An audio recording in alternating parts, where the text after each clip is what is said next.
till now we have finished India Yearbook chapter 4, that is defense. In defense we have finished subtopics, the introduction and the second and third topic. Here what we see is the third important headline is, here what we see is third important headline, fostering gender equity. Fostering gender equity, yeah, you can say equality. Let's see what it has been written. The government has taken significant steps to increase the percentage ratio of women officers and other ranks in the armed forces. In recent times, the Indian armed forces have seen a surge in the participation of women. More and more women officers are working in the Indian Army with a gender neutral approach. Women officers are inducted in all branches and streams of Indian Air Force. The strength of women officers in the Indian Navy is more than 750, including medical and dental officers. Armed forces have opened entry for women candidates in NDA, National Defense Academy, with 19 cadets, including 10 for Indian Army, joining the academy every 6 months. First batch of women cadets has started training in National Defense Academy with effect from July 2022. Here, what it says is fostering gender equity. Fostering या यूं कहिए कि accommodate करना या facilitate करना या घर देना, किसको? इक्वालिटी को। इक्वालिटी किस में? जेंडर में। कि पहले हम देखते थे कि डिफेंस में, स्पेशली डिफेंस में बहुत सारे नहीं, स्पेशली डिफेंस में सिर्फ मेन विल बी सिलेक्टेड। जितने आर्मी हो गया या एयरफोर्स हो गया, नेवी हो गया, जितने सारे हमारे अलग अलग फोर्सेस हैं, उन सब में सिर्फ मर्दों का एनरोलमेंट हुआ करता था। लेकिन because we believe in equality, we believe in gender equality, तो हमने औरतों को भी इसमें अकोमोडेट किया। सी, आर्मी, नेवी और एयरफोर्स तीनों अलग अलग, एक ही एजेंडा तो एक है कि देश की रक्षा करना है, लेकिन इनके जो फील्ड हैं और इनका जो काम करने का तरीका है, इनके जो एरिया में, जिस सेक्टर में वो काम करते हैं, वो अलग है। हमें पता है कि नेवी का मतलब ये है कि मोस्ट ऑफ द टाइम या तो वो कोस्टल रीजन में होंगे या समंदर के अंदर में होंगे, तो शिप्स में उनको बहुत ज़्यादा टाइम स्पेंड करना पड़ेगा। तो स्पेशली ड्यूरिंग जंग, जब जंग छिड़ जाती है, तो उस वक्त औरतों का वहाँ पे नेवी में रहना कंपैरेटिवली मुश्किल होता है, because of physical appearance, the physical changes in women's body is completely different from men's body. Though we believe in equality, we believe in equal strength, we believe in giving equal opportunity, लेकिन उसके बावजूद भी we cannot deny the nature of women and nature of men. तो the difference between women and men is huge. तो उस huge difference को कम करने के लिए, या यूं कहिए कि एक अपॉर्चुनिटी देने के लिए औरतों को भी इस सेक्टर में, कि हाँ नेवी में भी जा सकते हैं, वो वहाँ पे भी उनका दे कैन गिव देयर ओपिनियन, वो वहाँ पे भी अपना कुछ ना कुछ कंट्रीब्यूशन करेंगी, या काम में हो गया, समझदारी में हो गया, किसी इक्विपमेंट में हो गया, मशीन में हो गया, डिसीजन मेकिंग में हो गया। बहुत सारे ऐसे सेक्टर्स हैं नेवी में जिसमें औरत भी अपना बहुत सारा कंट्रीब्यूशन कर सकती है। तो देशभक्ति की जो बात आती है, तो औरत हमेशा आगे रहती है।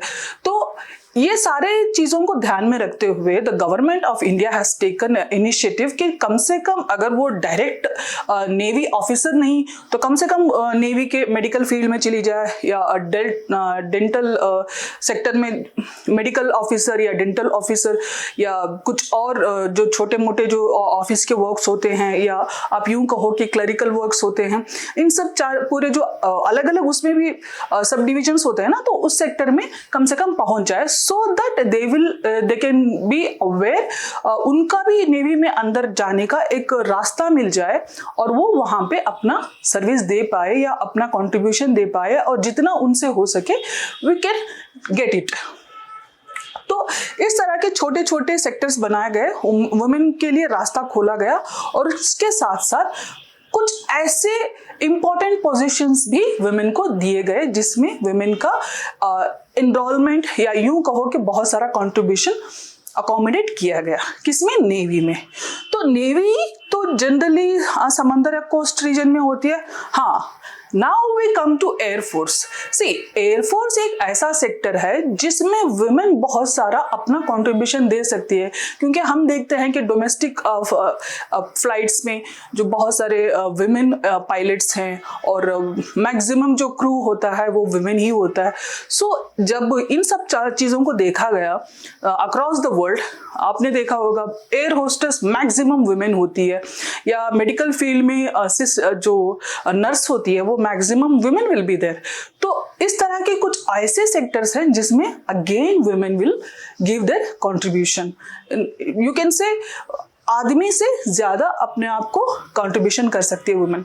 तो एयरफोर्स में तो पायलट्स हो गए या ग्राउंड ऑफिसर्स हो गए या बहुत सारे मैन्युफैक्चरिंग इस सेक्टर में हो गए, तो उन सारी चीज़ों में या इक्विपमेंट के मेंटेनेंस के सेक्टर में हो गया, उन बहुत सारे ऐसे फील्ड में including medical field of air force and also maintenance department of air force या clerical department of air force, including जो एयरफोर्स में जो फ्लायर्स हैं या यू कहो के पायलट्स हैं, तो उस सेक्टर में भी औरतों का एनरोलमेंट हुआ, क्योंकि वहां पे कंपेयर टू आर्मी या compare to other defensive systems तो एयरफोर्स में बहुत ज़्यादा औरतें अकोमोडेटिव होती हैं, क्योंकि उनके जो ट्रेनिंग में वो बहुत अच्छा अपना कंट्रीब्यूशन कर सकती हैं, ट्रेनिंग अच्छी कर सकती हैं।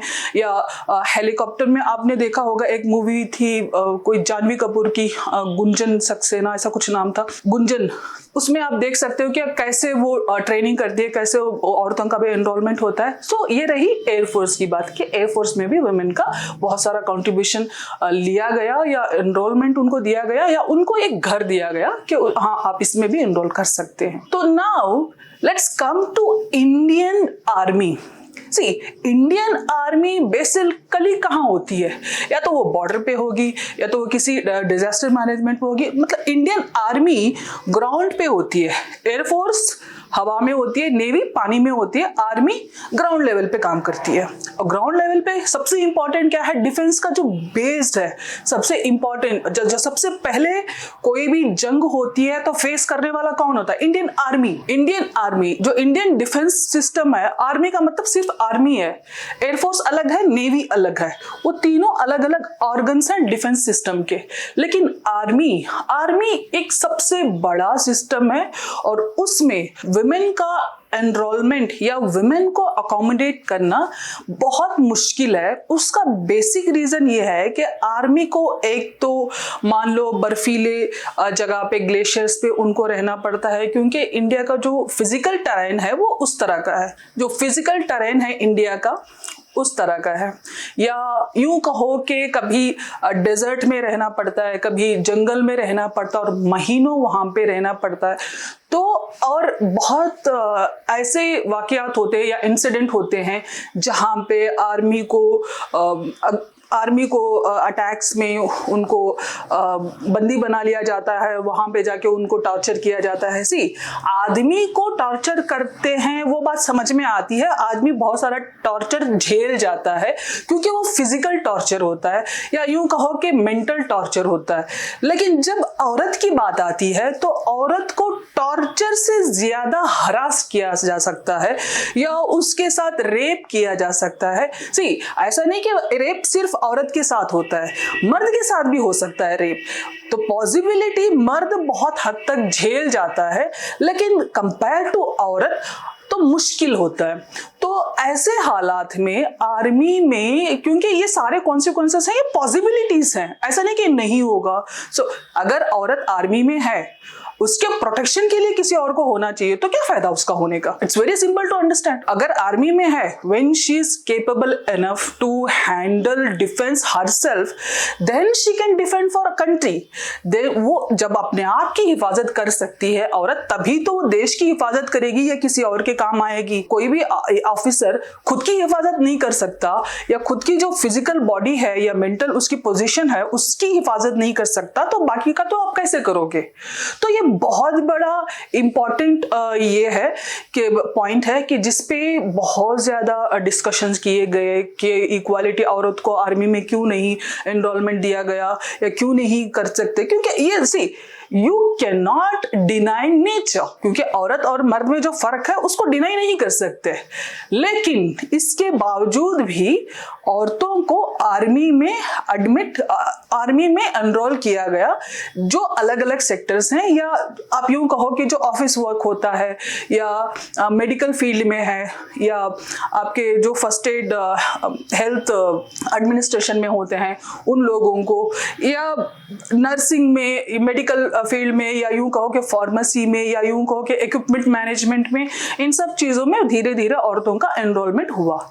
लेकिन उसके बावजूद भी जो बेसिकली जो सोल्जर्स हैं, जो आर्मी ऑफिसर्स हैं या सोल्जर्स हैं, या जो ग्राउंड लेवल पे अटैक और डिफेंस करते हैं, उनमें उनका एनरोलमेंट नहीं हुआ था. लेकिन but still we have taken a decision in 2022 में कि चलो हम औरतों को भी अपॉर्चुनिटी देते हैं, एक चांस देते हैं, एक टेस्ट की तरह. तो रिसेंटली एक वेब सीरीज भी आई थी, द फर्स्ट टेस्ट केस.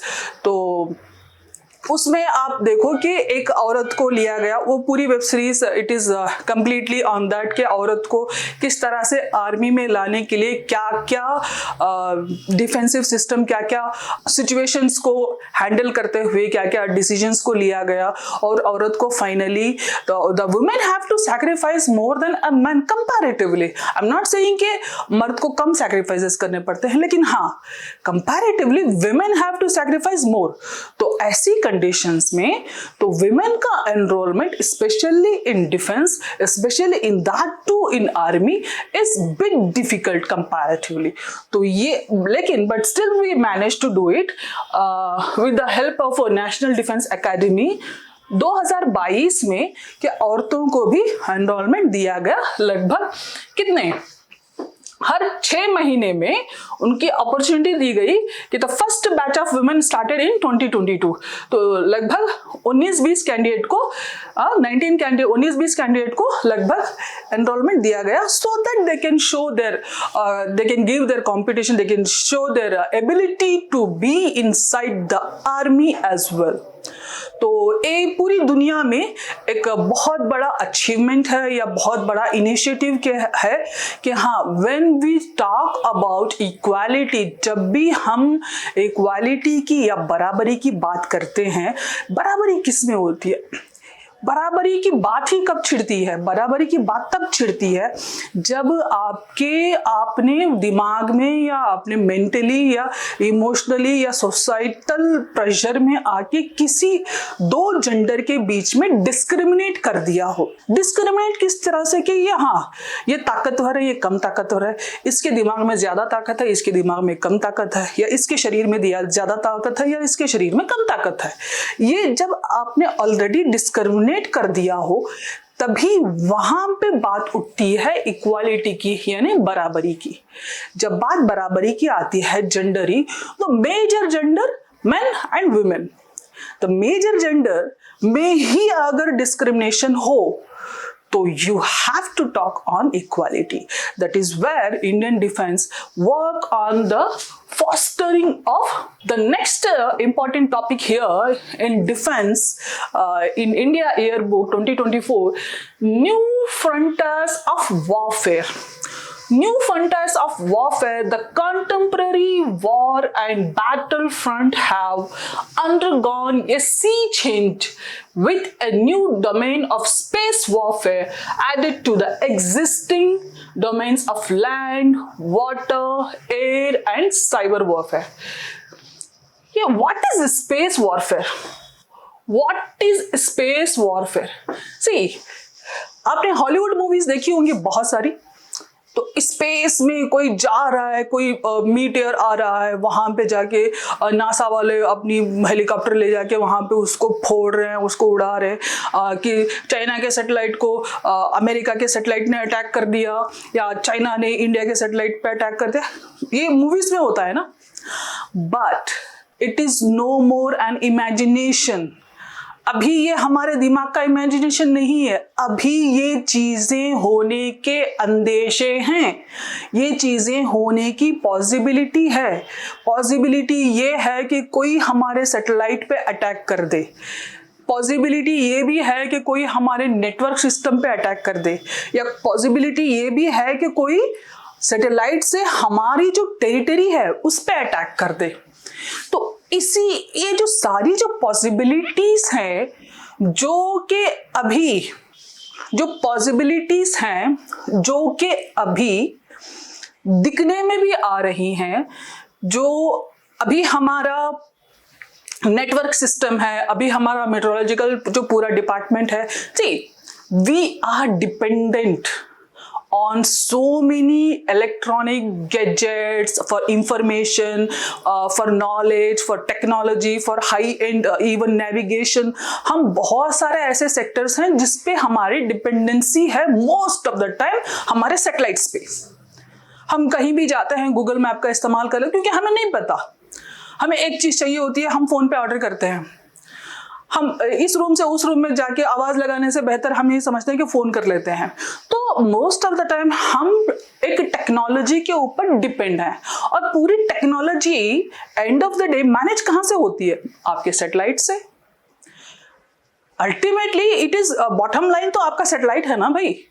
तो सैटेलाइट या जो स्पेस, जो आपका जो टेरिटोरियल रीजन है, आपका जो स्पेशली आपका जो क्रस्ट रीजन है, आपका कोस्टल रीजन है, ये आपका जो है, यहाँ पे आपका कमांड है, क्योंकि आपके पास कोस्टल गार्ड्स हैं, आपके पास नेवी है, आपके पास आर्मी है, आपके पास एयरफोर्स है। ये तो वो हो गया जहां पे आप अपने देश की या अपने देश की टेरिटरी की हिफाजत कर सकते हो। लेकिन उसका क्या, जो आपके हाथ में नहीं है, वो स्पेस, जहां पे आपकी पहुंच मुश्किल है। मान लो आपने बैंगलोर से एक फ्लाइट उड़ाई दिल्ली के लिए, और स्पेस टेक्नोलॉजी से किसी ने स्पेस वॉरफेयर के थ्रू, किसी ने सैटेलाइट के थ्रू अटैक कर दिया आपकी फ्लाइट पे, डोमेस्टिक फ्लाइट है। What will say, what will do? क्या बोलोगे, क्या करोगे, कैसे करोगे, कैसे हैंडल करोगे? तो उसके लिए आपके पास भी कुछ टेक्नोलॉजी होनी चाहिए ना, कि हाँ कोई और आपके सैटेलाइट पे अटैक ना कर दे, कोई और आके आपके नेटवर्क सिस्टम पे अटैक ना कर दे, या आपके जो नेविगेशन है उस सिस्टम पे ना कोई अटैक कर दे। तो इन सब चीजों का पहले था इमेजिनेशन, मूवीज बनती थी। लेकिन अब मूवीज ही तो आइडियाज देती हैं, तो किसी ना किसी का जो इमेजिनेशन है, वही इमेजिनेशन आगे चल के एक इन्वेंशन में बदल जाता है ना। तो उसी इन्वेंशन को यू कैन से, आप यूं कहो कि बीमारी से क्या कहते हो, इसीलिए आप यूं कहो कि prevention is better than cure, बचाव इलाज से बेहतर है। तो अगर इससे पहले कि कोई स्पेस वॉरफेयर की सिचुएशन में हम आए, उससे पहले हम उसके लिए गैजेट्स, इक्विपमेंट्स या अम्युनिशंस बना लेते हैं, उस पे हम काम करते हैं, क्योंकि कोई हो ना दो। तो आगे चल के what we will see is कि how the space warfare works. Space warfare से कहां पे इंपैक्ट हो सकता है। स्पेस वॉरफेयर से लैंड पे इंपैक्ट हो सकता है, वाटर पे इंपैक्ट हो सकता है, और एयर पे। जब आपकी लैंड, वाटर, एयर और आपका साइबर वॉरफेयर, ये सारी चीजें इसके चुंगल में आ गया, तो आपके पास बचा क्या? कुछ नहीं। अगर 3 दिन के लिए इंटरनेट बंद कर दो, इंडिया में स्पेशली इंटरनेट बंद कर दो, तो सारे तो ज़ूम्बी बन के घूमेंगे। हम लोगों को नहीं पता ना कि दिन के 8 से 10 घंटे फोन के अलावा कहाँ गुजारने हैं। हमारी बहुत सारे बच्चों को नहीं पता, या बड़े लोगों का तो चलो फिर भी समझ में आता है, वो कुछ ना कुछ काम करते या झाड़ू पोछा या बर्तन करते गुजार लेंगे। लेकिन उनका क्या, जो सिर्फ फेसबुक पे और यूट्यूब पे घूम रहे होते हैं, उनको ऐसा लगता है पूरी दुनिया देख रहे हैं, अमेरिका भी देख रहे हैं फोन पे। उनका क्या, वो तो 3 दिन में अपने आप को काट के दूसरों को काटने के लिए निकलेंगे ना, वो जो ट्रेन टू बुसान मूवी में जो जैसे एक दूसरे को काटते हैं उस तरह से। तो ऐसी सिचुएशन आ सकती हैं, ऐसी सिचुएशन की भी पॉसिबिलिटी है। That is why we have taken initiative to work on these fields, which is called space warfare.